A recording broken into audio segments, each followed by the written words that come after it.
Committee on Freedom of Religion or Belief in New York. And it's my pleasure to welcome you all this afternoon to this event, which is co-hosted by the NGO Committee on Freedom of Religion or Belief and the NGO Committee on Human Rights. So on behalf of both committees, it's my pleasure to welcome you to what we expect to be a really interesting event. It's wonderful when one of our own members has written a book, and we're really happy to have him talk about it on a subject that is so pertinent to the issues that we deal with. And we also have with us, and that's Austin Dacey, and then we also have with us Takiff from Human Rights First, and Pamela has been a speaker at other events that we've hosted, and it's we know that she's going to do a really good job in presenting her research for Human Rights First. And in fact, there's a report at the back if you wish to pick it up on blasphemy laws that Human Rights First has put together, and the consequences of criminalizing defamation of religions. I have just returned from Geneva and attended the Human Rights Council for the last 2 weeks of the session, and I was just speaking with someone about how it was so much calmer this year. Last year, of course, we had Resolution 1618, the 16th session, Resolution 18, on combating intolerance, negative stereotyping, and stigmatization of and discrimination, incitement to violence and violence against persons based on religion or belief. That very long title to a resolution that replaced the erstwhile notorious defamation of religions resolution. So I was just a little concerned that there may be some backsliding this year, but as soon as I saw a particular delegate from a particular country that puts this resolution forward, she said, "Oh, you don't even have to bother coming to the informals because the text is exactly the same," and it is. And so this year's resolution is 19.7. So the 19th session LDoc number is 7. And then again this year there was also a Denmark-led resolution on freedom of religion or belief that also passed by consensus. So that's just a little update. I am now going to introduce our speakers, and Austin Dacey is the author of this book, The Future of Blasphemy, Speaking of the Sacred in an Age of Human Rights. And Austin is a philosopher, an author, a human rights activist, and his work on issues of freedom of conscience and expression have been profiled by New York Times, Wall Street Journal, BBC World Service, NPR, and Voice of America. His writings have appeared in numerous publications, including USA Today, Dissent, and the New York Times, which ran his 2006 op-ed, Believing in Doubt. He holds a doctorate in applied ethics and social philosophy, and has taught most recently at Polytechnic Institute of New York University in Brooklyn. He's a representative to the UN for the International Humanist and Ethical Union, and Austin has participated in international debates regarding freedom of expression, religion, and the dialogue among civilizations, speaking before the UN's Human Rights Council in Geneva. And his 2008 book, The Secular Conscience, Why Belief Belongs in Public Life, which argued for the central role of conscience in political and moral discourse, was embraced by figures as diverse as Sam Harris and Father Richard John Newhouse. And of course, there's this new book that I believe is a very good and in-depth study of the issue. Austin will be followed by Pamela Takiff, and Pamela is an advisor to the Fighting Discrimination program at Human Rights First, and she engages in research and targeted advocacy to advance the program's policy objectives, focusing on fighting efforts to create a global blasphemy code. She recently authored Human Rights First report, Blasphemy Laws Exposed, the Consequences of Criminalizing Defamation of Religions, which I believe I have the back there, and you can pick up a copy. And Pamela's connection to Human Rights First began in 1987 when she conducted research and advocacy on human rights abuses in the Philippines. During that time, she co-authored Human Rights First report, Vigilantes in the Philippines, a Threat to Democratic Rule. She graduated from Kenyon College and received her law degree from Benjamin Cardozo School of Law. So I'm going to turn the mic over to Austin, and Austin will be followed by Pam. Is it okay if we wait for questions at the end, or would you rather? Sure. I figured it would be, yeah. So they even had a meeting yesterday, I've learned, to discuss how they're going to do this. So I'm really looking forward to hearing from both of you. Thank you. Thank you so much, Bani, and Bobby, and everyone else who helped organize this meeting. Thank you all for being here. As Bani mentioned, I have just released this book, actually not today, but on Sunday is the official publication date. You'll note April Fool's Day.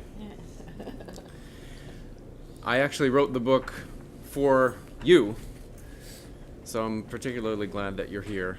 I wrote it for the small number of people in the world who care about this very, very important issue. So I'm glad you're here. It was agreed that I would speak for about 20 to 30 minutes, but in virtue of my professional training as a philosopher, I can offer to speak for 20 minutes, but make it seem like 50. I want to try to focus my remarks, which are going to be, with apologies in advance, more philosophical and historical than Pam's, which will focus on the facts on the ground at the moment and the state of play at the UN at the moment. I want to focus my remarks around a simple question. Who is the blasphemer? Who is a blasphemer?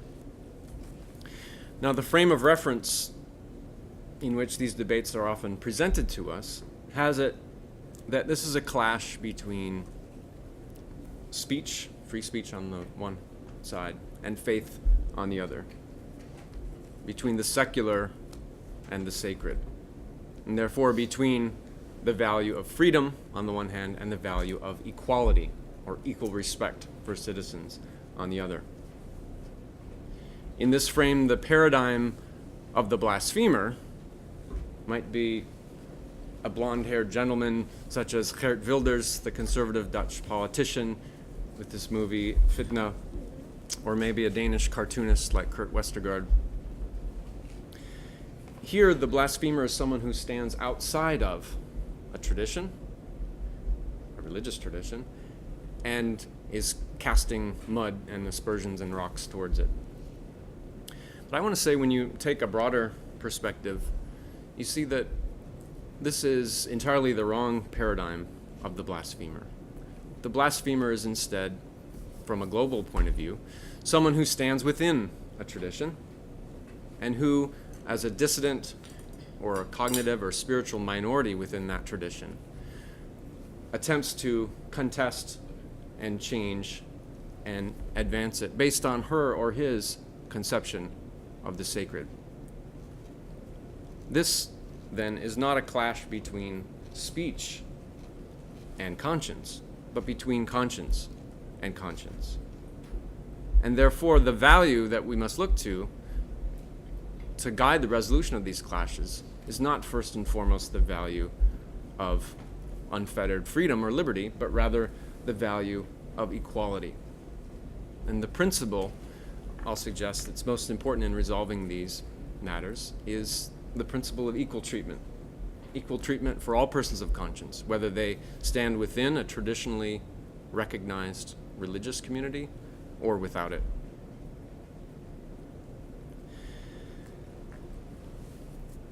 So, to give some historical context to our current controversies over blasphemy and defamation of religions, I want to look to the history of the legal treatment of blasphemy in the European tradition, where, of course, as you may know, it goes back to the book of Leviticus, chapter 24, when the first blasphemer, an outsider, whose father was an Egyptian, came into the presence of the Israelites, and we are told blasphemed the name. It was, of course, a blasphemy even to utter the holy name of God for this community. And he received death by stoning for this sin and crime.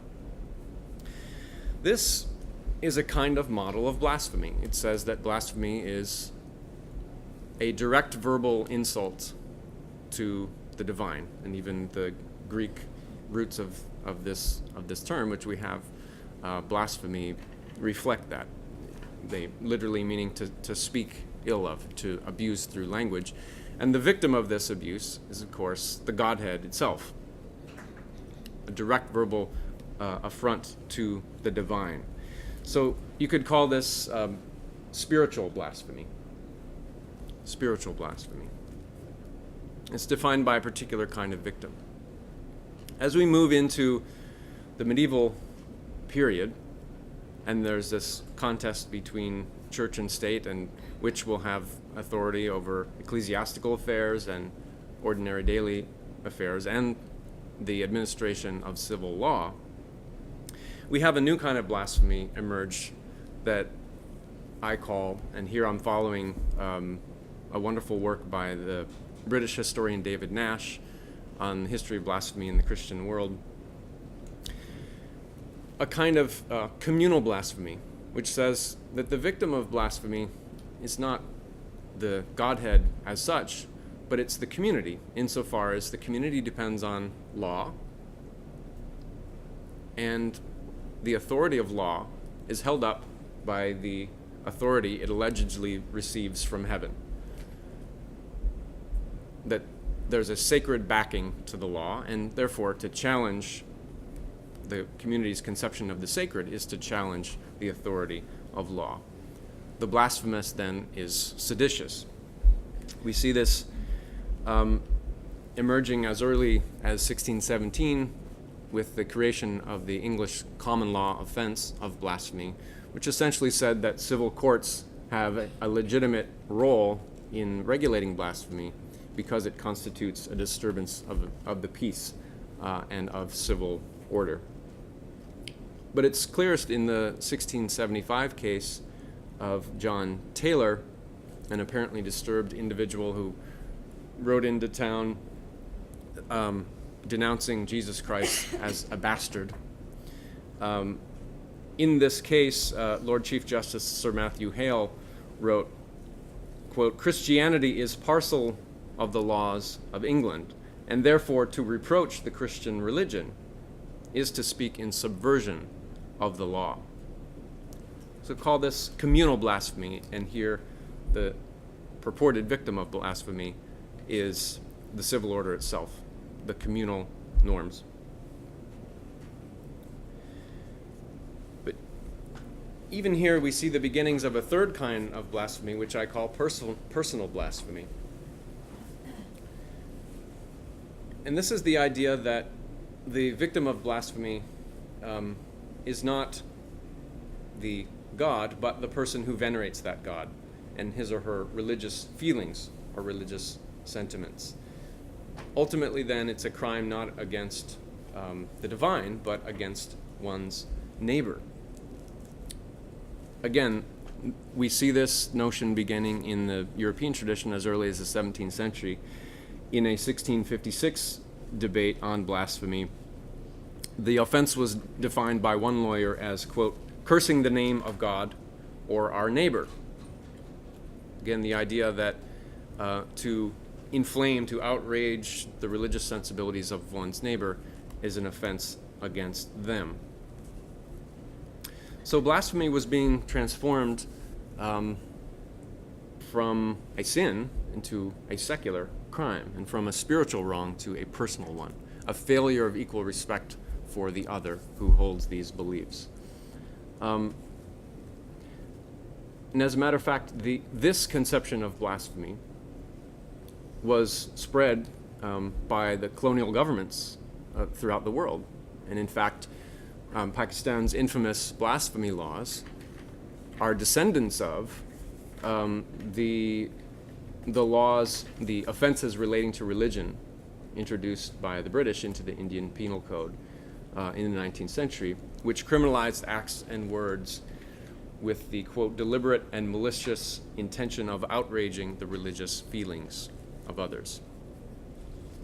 Onto this European colonial notion of personal blasphemy, of course, was grafted this Islamist content in the 1980s.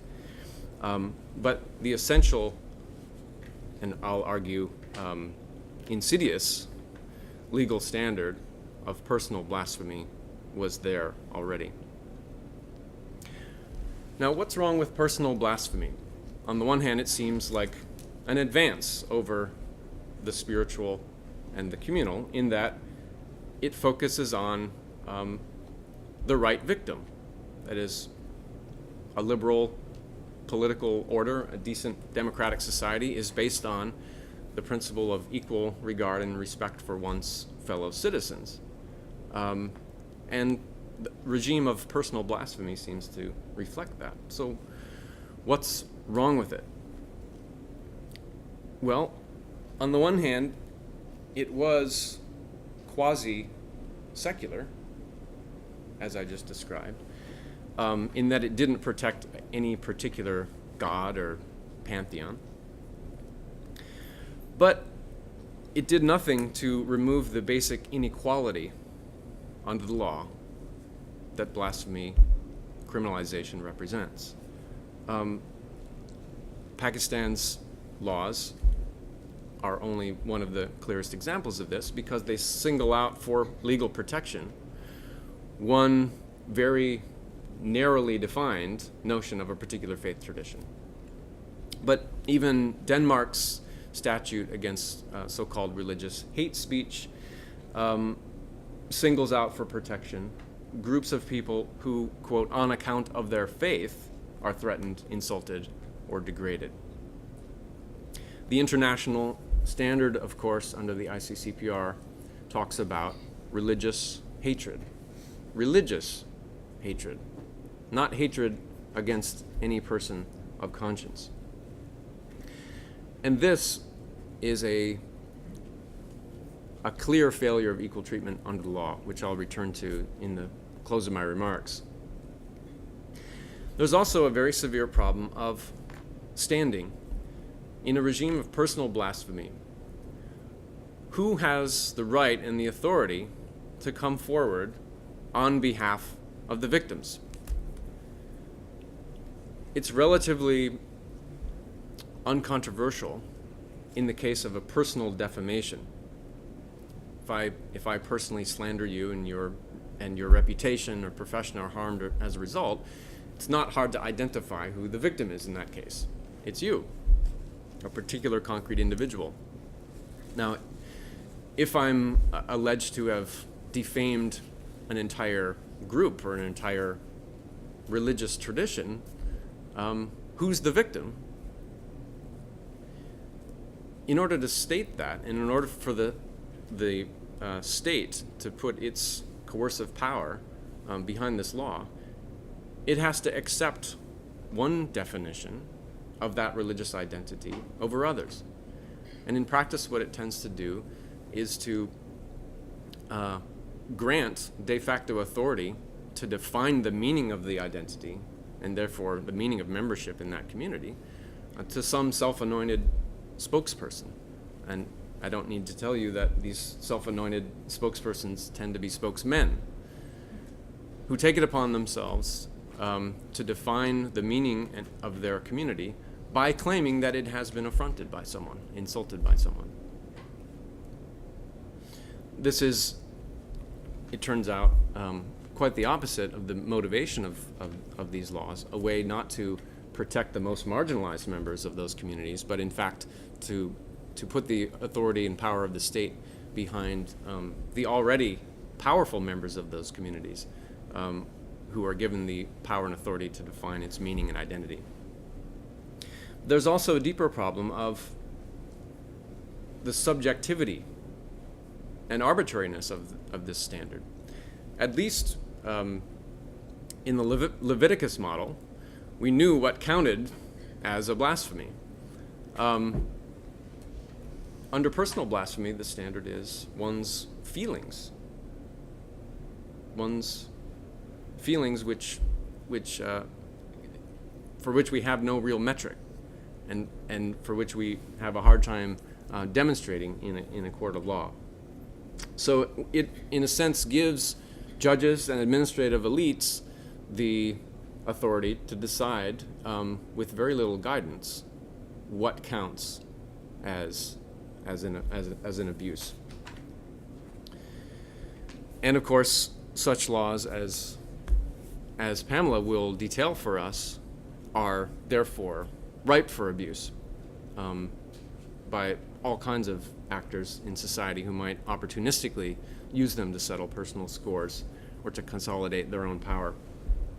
And we've seen many cases of this, not only of the kind detailed in this excellent report by Human Rights First, but even across the European continent.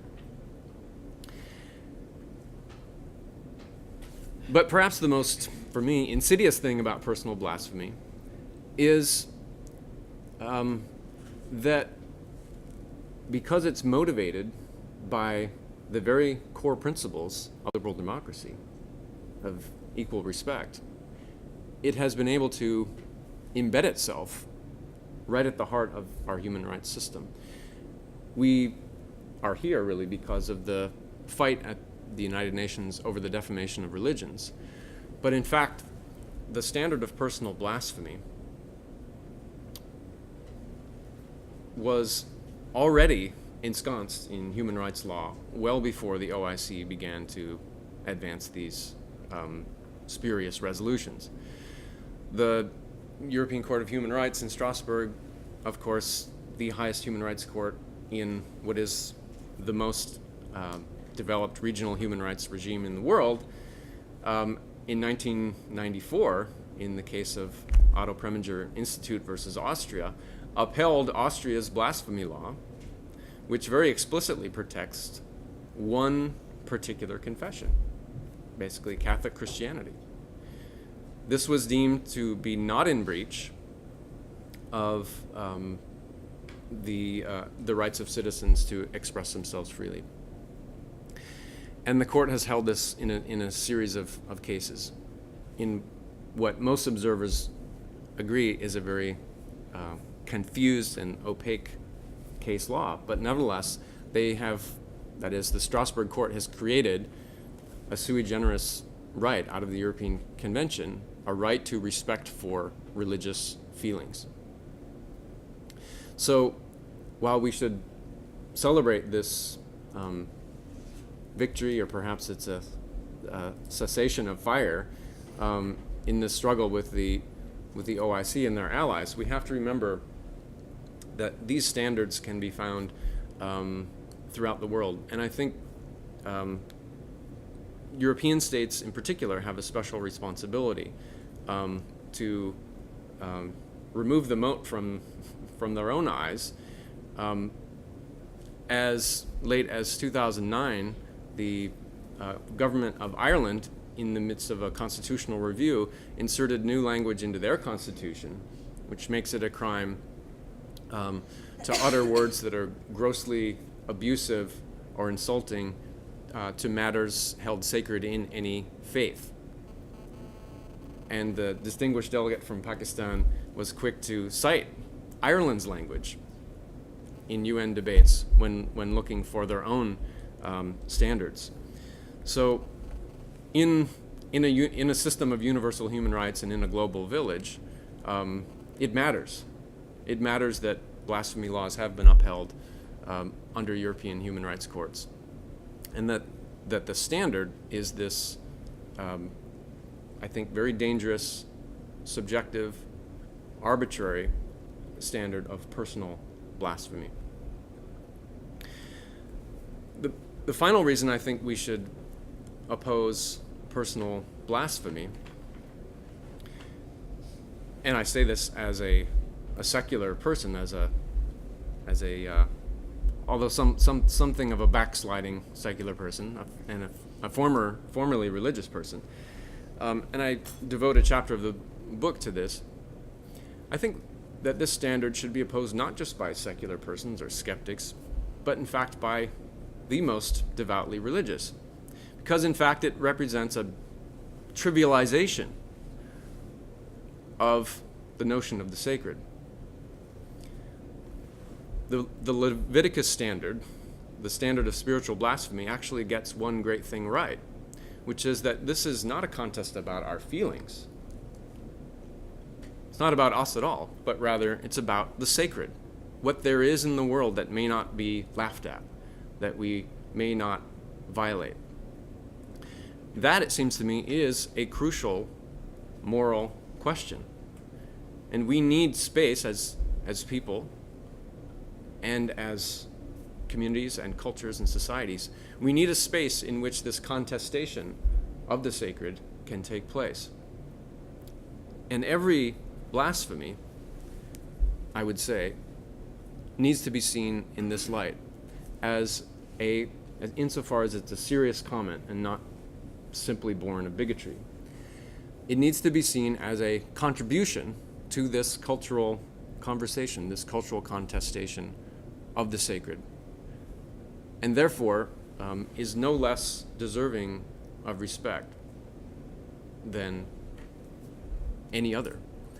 Just because someone doesn't stand within a traditionally recognized faith, or that they are a dissident within that tradition, doesn't show that their claim of conscience is any less worthy of respect. So in the book I defend a fourth model of blasphemy, which I call ethical blasphemy,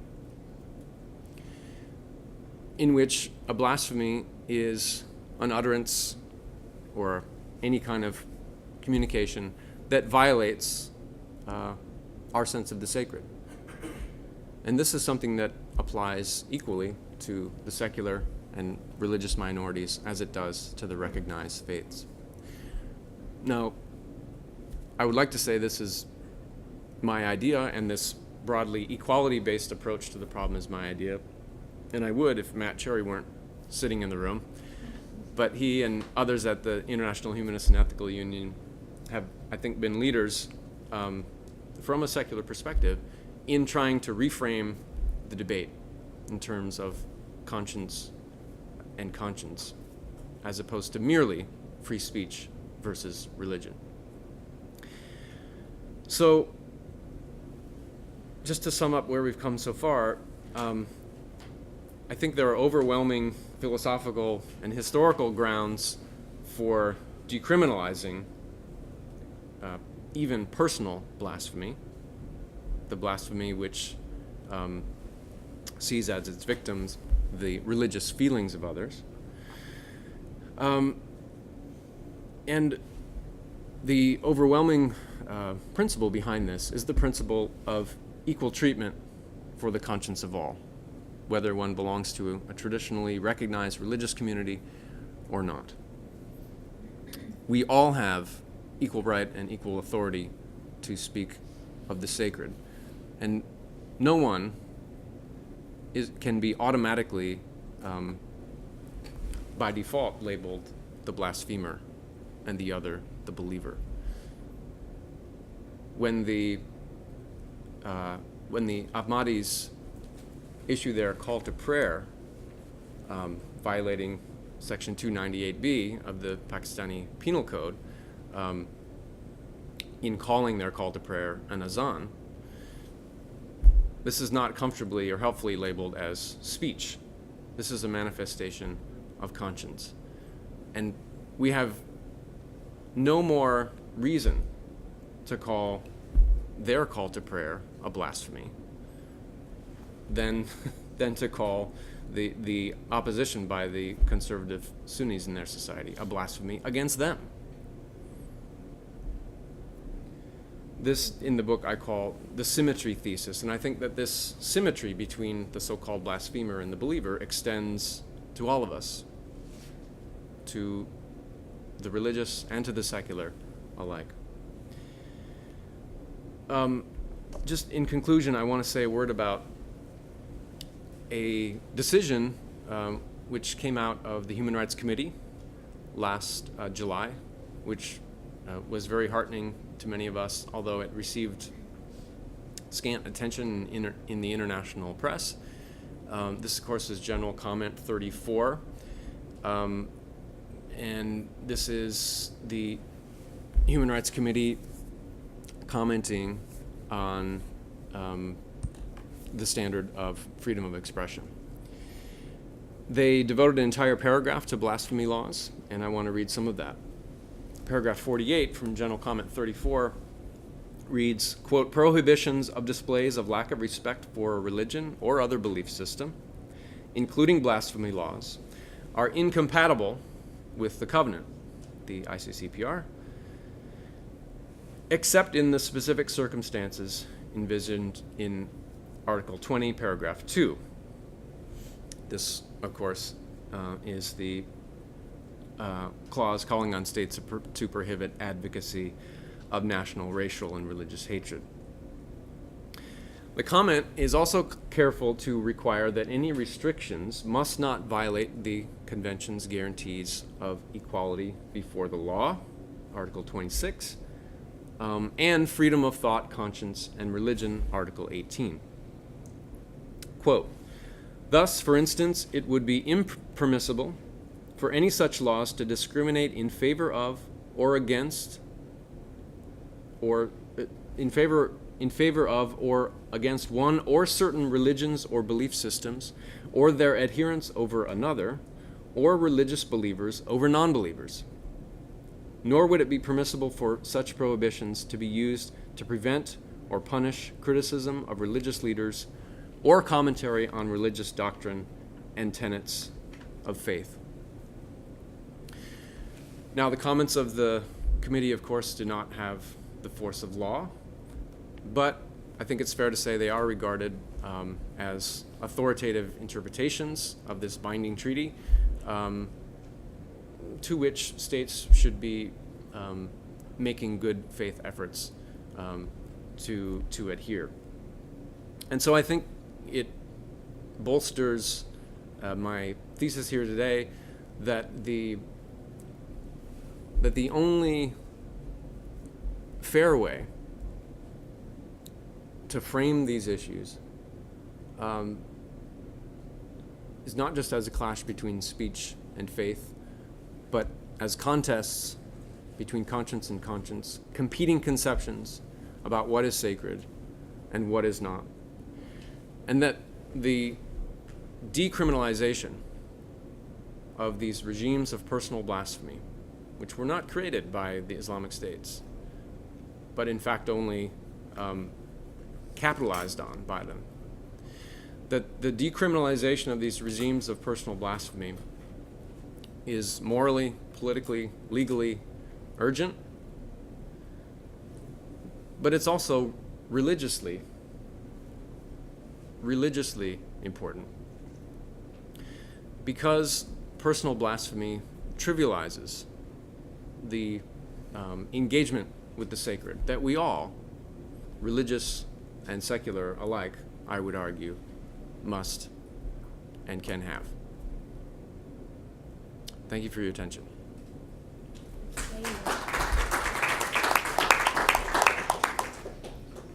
Pam.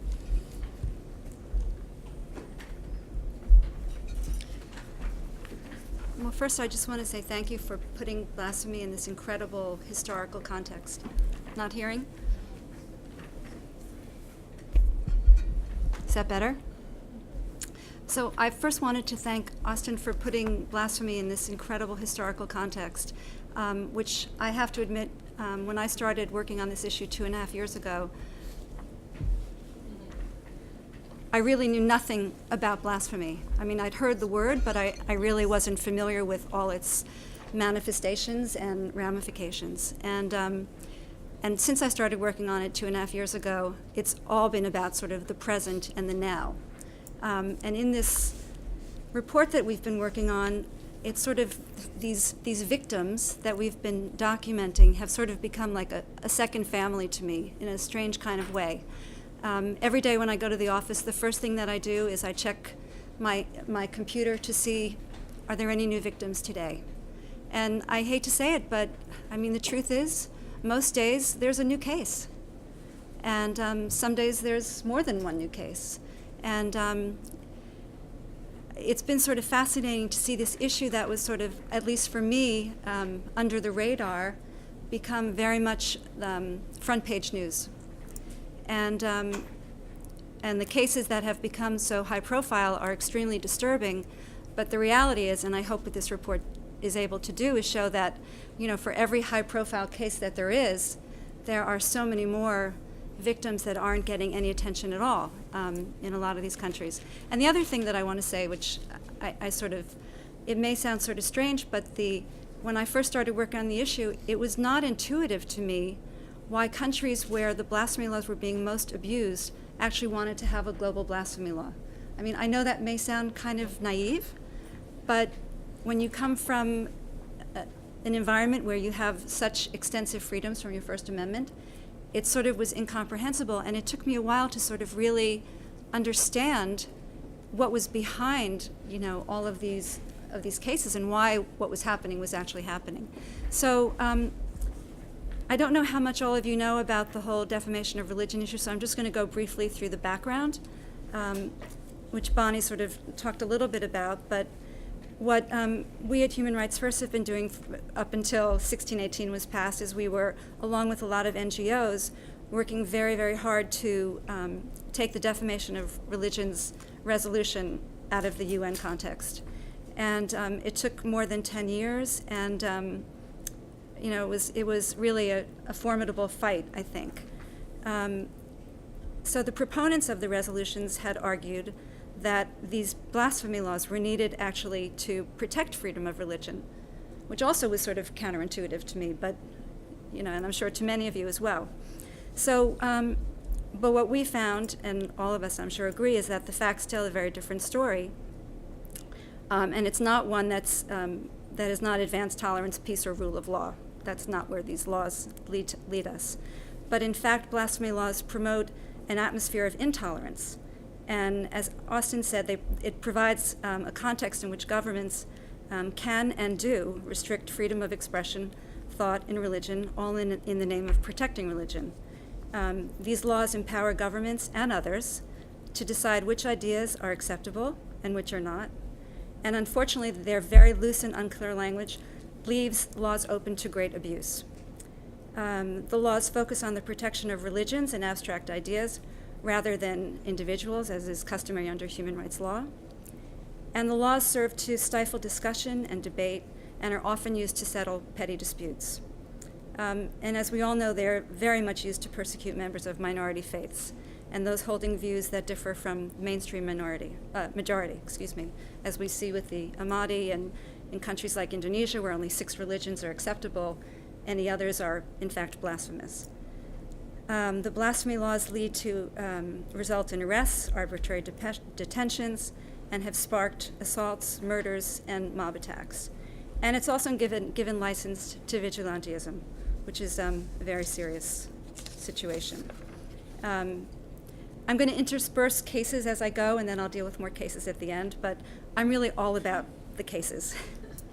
In Pakistan, 2 brothers were acquitted on blasphemy charges. As they were leaving the courthouse, they were murdered. That's what we're looking at.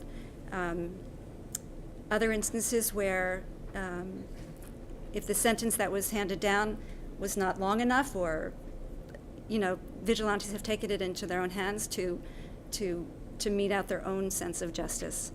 Those that are accused are at risk before, during, and after their trials. Bail is often denied. Proceedings take years. And even if you're acquitted, you're marked for life, as are members of your family. There's many incidences of death of accused in prisons, and we've seen many murders of those who've been let out, murdered afterwards. Lawyers and judges are threatened. They don't want to take on the cases. And so, that's sort of what blasphemy cases have come to. So what happened? So at the UN, our strategy was first to sort of study the voting patterns, to meet with delegates, see where there was room for movement, who had abstained, who might be willing to switch sides. We worked with the coalition of NGOs. We coordinated with the State Department. We created a blasphemy report, a focus paper. We tried very hard to educate delegates who actually were very often unaware of the impact that the blasphemy laws had on the ground. And it was an abstraction. And what we tried very hard to do was take it out of that abstract arena and actually put some life in these cases and show how the blasphemy laws played out on the ground. So before 1618, OIC was losing traction.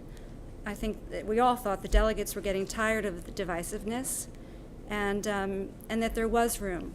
But meanwhile, and this is very important, the incidences of violence stemming from blasphemy laws were starting to make headlines.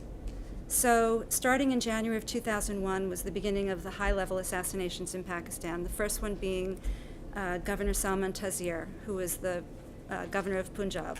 He was murdered by his bodyguard. And what was really extraordinary was that the bodyguard was showered with rose petals, and lawyers came out on the streets in favor of the murderer instead of the victim. And in fact, the supporters of Governor Taseer retreated. And they retreated because they were afraid. It was becoming increasingly clear that speaking out against blasphemy laws was not a safe position to take. Then in March, the Minister of Minority Affairs, Shahbaz Bhatti, was gunned down as well. There was a note found next to his body that basically said that he was killed because of the position that he took on the blasphemy laws. Both of these men had adamantly defended Asia Bibi, who also front page New York Times. She was a farm worker convicted of blasphemy, sentenced to death. She had an argument with her fellow co-workers in the fields. One thing led to another, and she was arrested.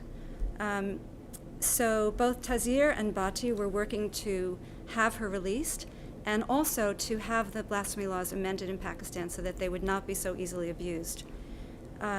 Unfortunately, once these assassinations happened, any discussion of changing the laws was pretty much shelved. And those who were advocating for change had to retreat. At the same time, so that was January and March, and sandwiched in between that, we had some really serious incidences of mob violence. One particular in Indonesia in February of 2011. More than 1,000 villagers armed with machetes and sticks stormed an Ahmadi house of worship. 3 people were killed, 6 people were wounded. The stoning of the victims was videotaped. I don't know if anybody else here has seen that video. Has anybody? Well, all I can tell you is I did watch it. And it was striking. The police watched, they stood by, they did nothing as the blood flowed. Neighbors watched, nobody intervened. I was sitting at my desk and I wept. I really did. I mean, I could not believe the lack of humanity. It was incomprehensible to me. As I said, these people have become my family.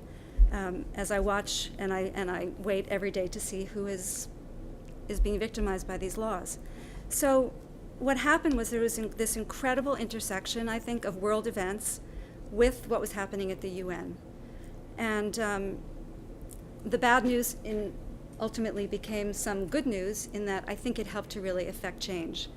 And one of the things that we did was we contacted the daughter of Governor Salman Taseer, Sherbano.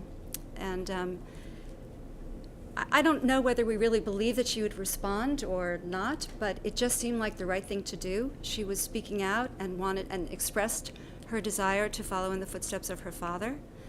And so we sent her an email. She responded in 10 minutes.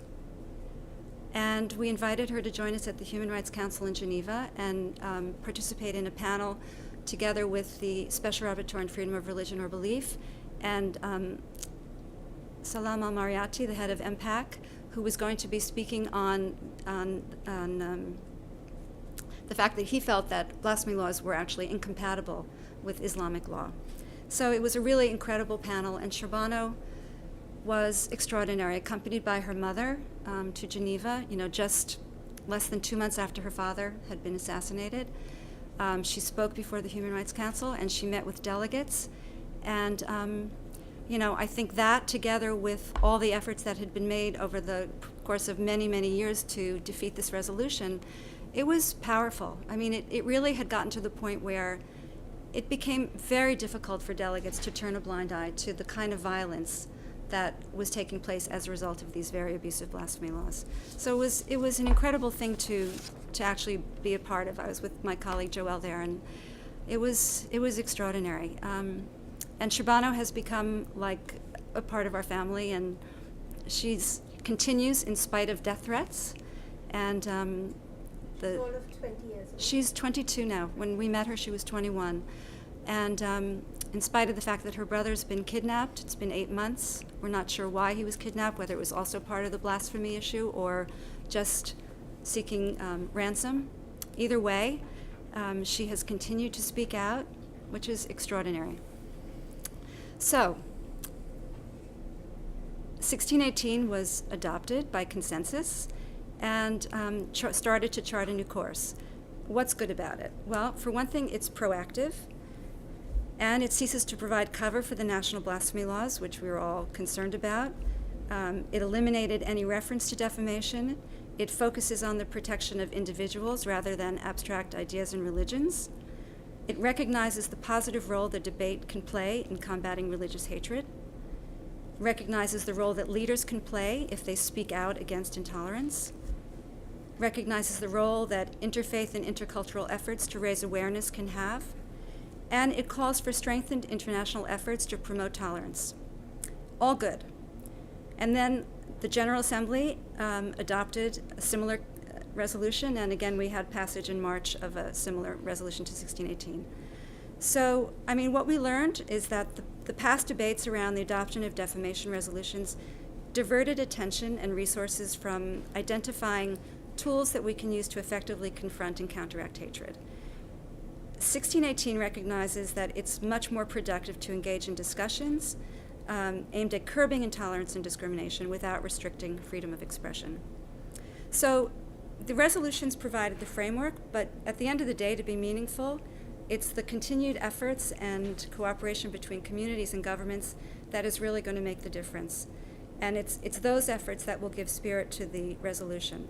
So the follow-up to 1618 has been happening. In December was the first of a series of ongoing meetings that is part of the Istanbul process. And the purpose of the Istanbul meetings was to invite experts to come together and share best practices with the hope that ultimately, if countries actually collaborate and share stories and ways that they've handled intolerance, that perhaps they can make a difference together. So the first one has happened. There should be another one. We're not sure yet when that will be.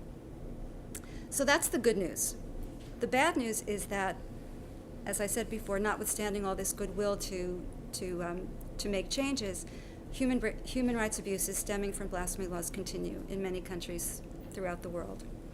So I just want to talk a little bit about the kinds of cases that I've documented in our report. And I'll start with a few that are sort of random, and honestly, if they weren't true, they would almost sound funny. But because they are true, it's heartbreaking.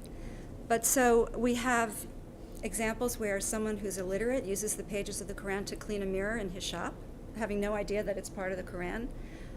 He's on death row. A man took a stack of books at a construction site. He didn't know a Quran was in it and just burned it. He was told to by his boss. Someone identified the Quran. Next thing you know, he's having life imprisonment. This is one of my personal favorites. A doctor was visited by a pharmaceutical company at his office. He wasn't interested in buying anything. The guy gave him his card guy's name was Mohammed. The doctor took the card, threw it away in the waste bin behind him, didn't think anything of it, and next thing he knew, he was being charged with blasphemy for throwing out a card that had the name Mohammed on it. We have 8th graders who, on exams, confuse a word, interchange it. The word happens to be defamatory. They're expelled from school. They're charged with blasphemy. Their families have to leave their communities.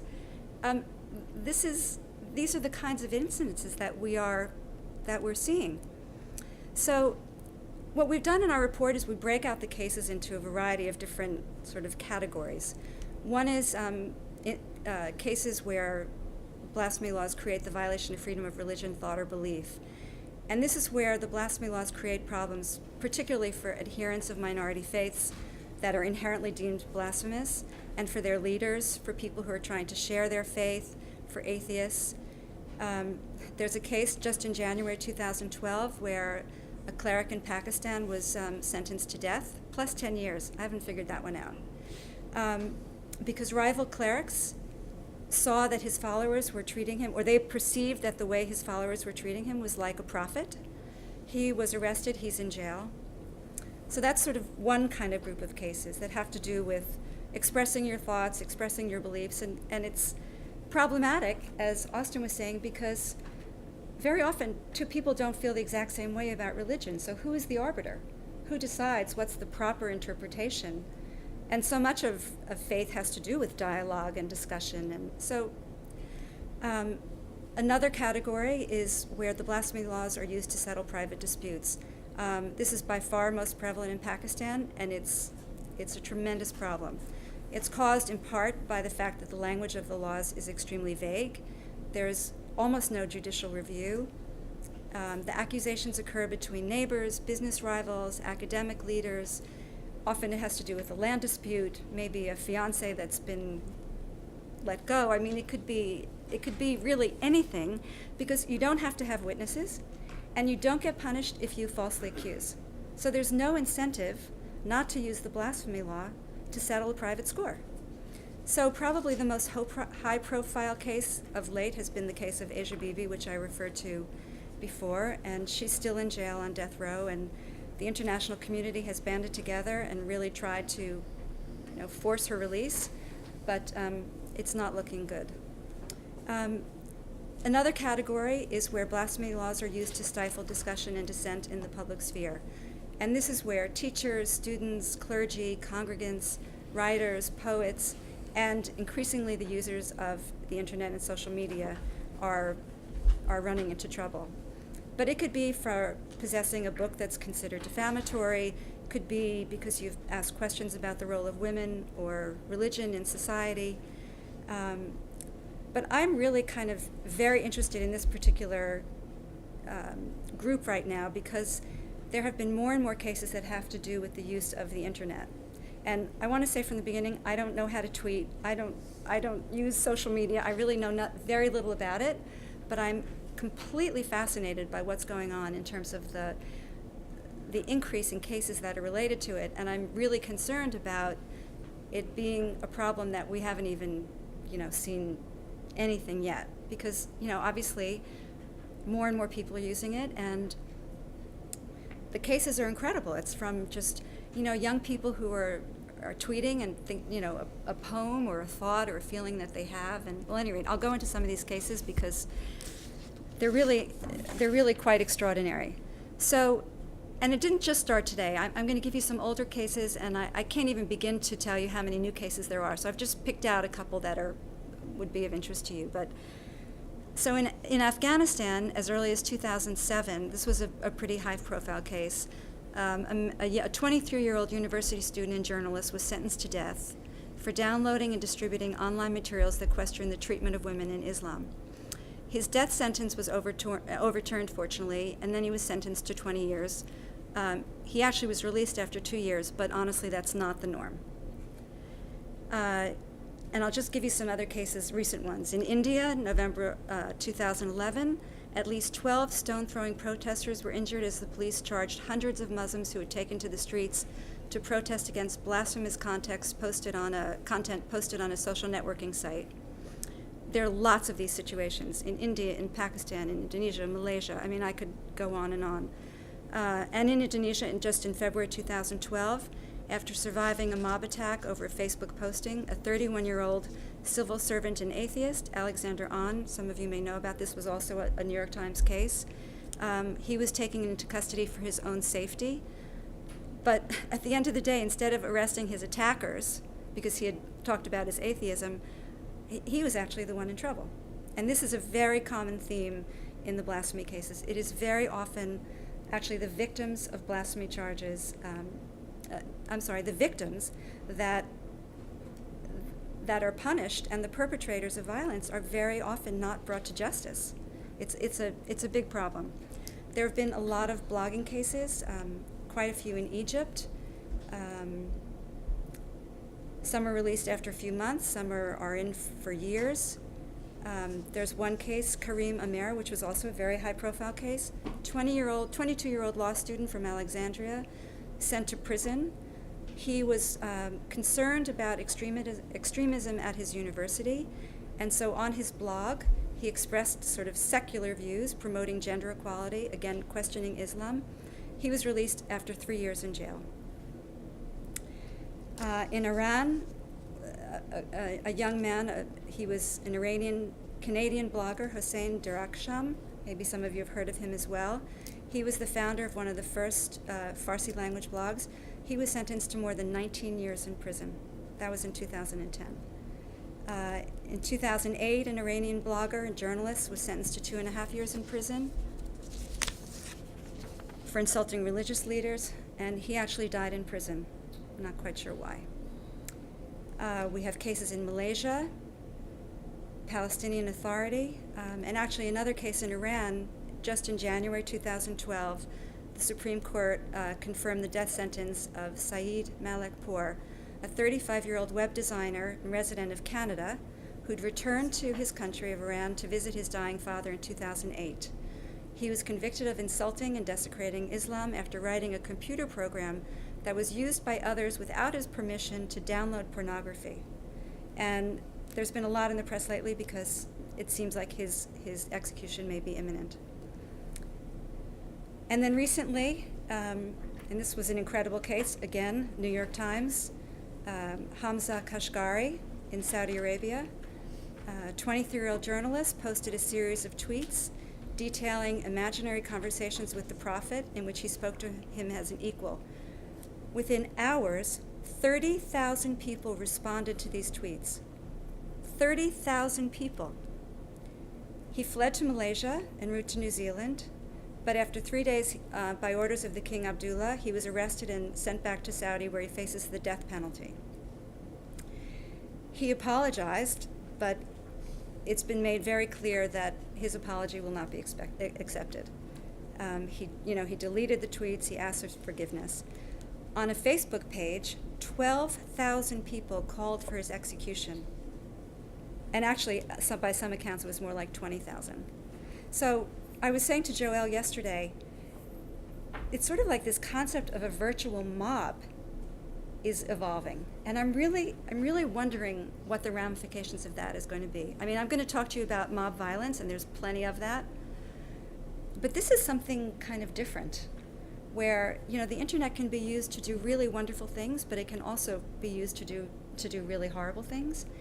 And where there's this instantaneous reaction and call to arms as a result of these blasphemy cases, I don't know. I mean, what can we look forward here? I'm personally, and I'm sure I'm not the only one, very concerned about what this is going to lead to.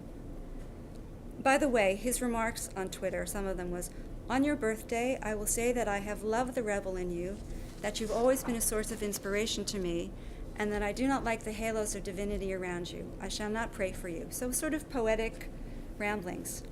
So, at any rate, death penalty is possible.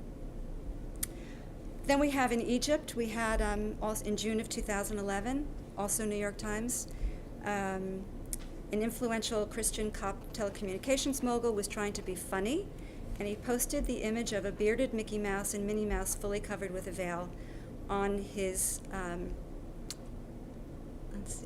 think it was on his Twitter, but I'm not sure. Can't remember.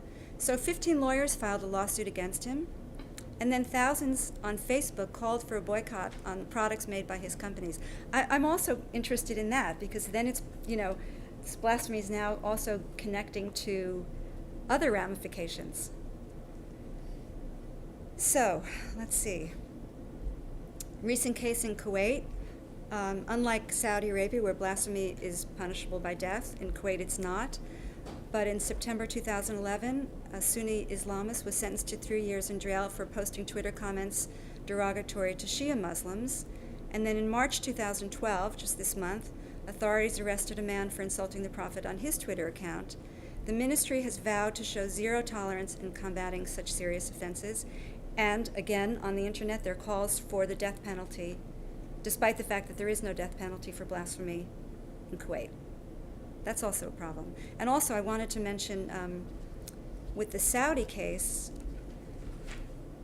the prosecutors have made it clear that not only are they looking to punish Kashgari, but anyone who responded to his tweets in a way that showed alliance with his thoughts can also be prosecuted.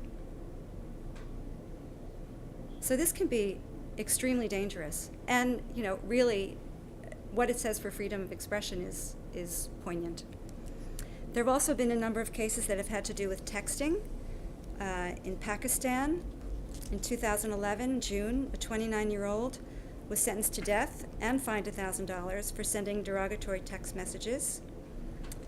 The cases go on and on. There are so many of them. But the other thing that's of concern is that countries now are taking initiatives to ban websites, to ban Facebook. Just last week, the bidding stopped in Pakistan. They had solicited bids to put up an internet wall to prevent blasphemous or offensive comments. It seems like the bidding has stopped and they're not going to pursue it for the moment. There was a lot of uproar about it. A lot of companies would not even participate in the bidding. I'm not sure how many ended up bidding at the end, but they've backed off for a little while. But the reality is this was a very overt solicitation, and I suspect that there'll be more efforts to do so, but it might be a little quieter. There was some surprise at how open they were about what they wanted to accomplish. I just want to talk a little bit about mob violence, which is another section that we have in our report, because the mob violence is particularly disturbing and also increasing. It can be sparked by a rumor of a desecration of the Quran, a misspoken word by a student or teacher. Within minutes, you'll have parents and others rallying outside. Mobs gather in and outside courtrooms, prepared to take the law into their own hands. Mobs will descend on towns, burning, looting, killing, forcing residents to flee and to live in fear. Again, governments often fail to protect the accused, and the judges and lawyers involved in cases are often subject to extrajudicial violence. Protective custody is often required. Another very high-profile case was Pakistan, 2009. A mob descended on the village of Korean in response to an unfounded rumor that local Christians had desecrated a Quran at a wedding party.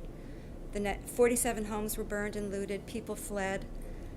The next day, the violence continued to Godhra, where mobs of thousands were there. 20 people were injured. 7 were killed when their home was set on fire. 2 children, ages 6 and 13. 100 homes were destroyed, and 2 churches lay in ruins. The residents of Godhra actually refused to bury their dead immediately, and they used their coffins to block the town railroad track, and they would not leave until the police filed a report against the perpetrators, which was an incredible scene. Shahbaz Bhatti, and I think Governor Tazir as well, joined the victims in their protest. But I have to tell you that in June 2011, there had been 185 suspects. They were all acquitted because 5 were absent. Impunity. So, again, I have more cases, but I'll just sort of end here with talking about some of sort of our goals and recommendations. Obviously, one is to keep defamation out of the UN venues. And with the concerning number of incidences of intolerance, hatred, and discrimination in all parts of the world, some of which have resulted in violence, as we know, that the work must continue to identify and implement political and educational tools that can help to counteract intolerance while upholding freedom of expression. And the global initiatives to do this just must continue, and we have to support the process. There's been lots of criticisms of the process, and certainly there's room for improvement, but I think we have to support the process as much as we can to try and make changes. I mean, some of the other kinds of recommendations that we have broadly stated are, hopes that some of these blasphemy laws will be amended to limit abuses, punish false allegations of blasphemy, strengthen the legal requirements for proof of intent and evidence, eliminate the anti-discriminatory laws which criminalize minority faiths, bring to justice those responsible for the violence linked to accusations of blasphemy, and take steps to ensure that judicial rulings are not influenced by the threat of mob violence. Urge the release of Asia Bibi and the so many others who are languishing in jail, and provide them with protection upon their release. There's a $6,000 reward for the death of Asia Bibi if she's released. So we have to protect and secure all those whose lives have been threatened and endangered, and the human rights offenders who want to speak out against the problems with blasphemy. And we need to continue to urge governments to speak out against human rights abuses whenever they occur and ensure there's rapid and appropriate responses. Ensure that police receive adequate training so that we don't have circumstances like we did in Indonesia while the police stand by and watch as people are killed. And try and get there to be some guarantee of the rule of law, that it will be upheld. And then I think in terms of the internet, to harness the power of modern communications technology to combat hatred or promote tolerance, and not to mention to do that's what we need to do. We need to harness the power of the modern communications. So I think I'll end with that, to say there's lots of work to be done, and we just have to continue to monitor what's happening on the ground. And thank you.